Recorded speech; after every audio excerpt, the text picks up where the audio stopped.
Hi, I'm Suki, and this is Social City TV, live from Shenzhen, UABB 2015. And today we have as guests Agata Jaworska. Agata Jaworska. Welcome to Social City TV. Thank you very much. What kind of public space do you want in your Social City neighborhood? Is it a bench, a street? Is it a square? Is it your own house? Is it the World Wide Web? Or you only need private space? I think I like my neighborhood to be almost indistinguishable from the rest of the city. So in the sense where my house is in relation to the city, the boundary between my house and the city, I mean, of course the house is going to be separate, but as soon as you're stepping out, your neighborhood is the city and there isn't a kind of limit to it. And why isn't there a limit to it in your ideal city? I think because I find the metropolitan condition very fascinating. I find the fact that And why fascinating? What you gain something from this metropolitan vibrant feel, or?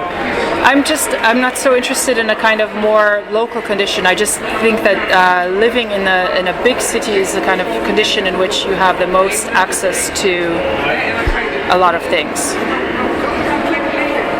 And do you think your peers will also would like to live in such a city, or are you the only one in your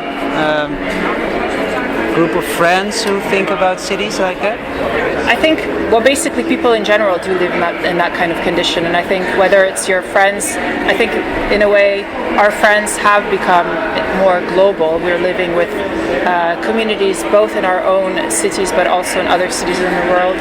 And actually it's something that to me is not solved, like how your friends in other cities relate to you in your location. It's on the one hand it's something you cannot resolve, and it's an unresolvable condition. Once you make relationships across the world and in different cities, the idea of local doesn't work anymore, because your local situation is not intimate anymore, it's not personal. And I think that's something I don't know how to solve. I mean, of course, Skype and other technologies make that more possible, and cheap flights and all these things, that you can have home in many different places. Many different local homes. Yeah, many different local homes. You come home to different places and you are home, but it's unresolved. It's a condition of sort of permanent unresolution, because I think it's a kind of total weakness, but it's at the same time a strength, because you can go to different places and feel at home, but there is no single home, so there's always a kind of... That's the new condition. Yeah, I think so. Okay. And I think it's also interesting because I live in the Netherlands, but I spent many years in Toronto, which is quite a big city.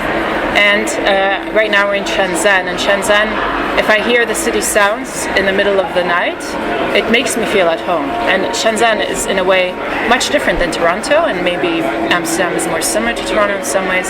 But actually, in some ways, the sounds or it has to do with the scale of the city that it makes me feel more at home. Okay, great. Here. Yeah. Thank you for this interview.